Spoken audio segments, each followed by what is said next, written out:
a particle moving with a velocity இது x component. இதெல்லாம் புரிஞ்சுக்கணும். ky ன்றது velocity component along x. அது என்ன சொல்ல?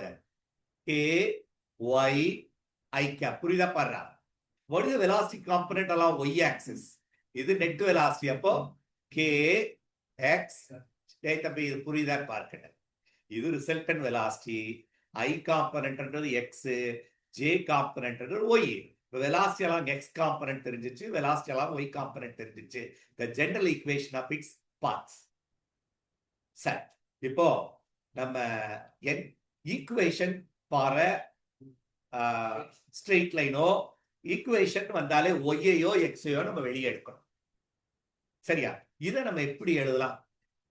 டி டி எக்ஸ் பை டிடின்னு சொல்லலாமா? Equal to x y i கேப்னு சொல்லலாமா? இதை எப்படி எழுதுவ?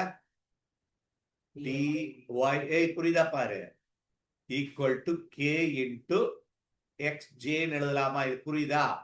வெலாசிட்டிய டிஸ்பிளேஸ்மெண்ட், வெலாசிட்டிய டிஸ்பிளேஸ்மெண்ட். கண்ணு இதை கவனிங்கடா. You can do it later. இதை முதல் கவனிச்சுக்க இந்த சம. அப்போ 1/2 / 1 போடுங்க. நம்ம ஒய்ய வெளியே எடுக்க போறோம். 2/1 போடு. என்ன வரும்? dy by dx வந்துருமா? dy by dx எதுக்கு equal? k into x, y by j, y by x வந்துருமா? அப்போ நம்ம x by y மாத்தி சொல்லாத. x by y, k cancel x I cap j cap, மேல j cap கீழே I cap, just divide பண்ணிட்டோம். இப்போ dy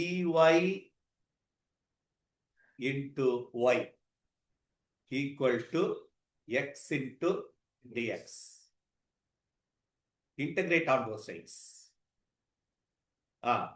Y squared by 2 equal to x squared by 2 into k plus k plus k.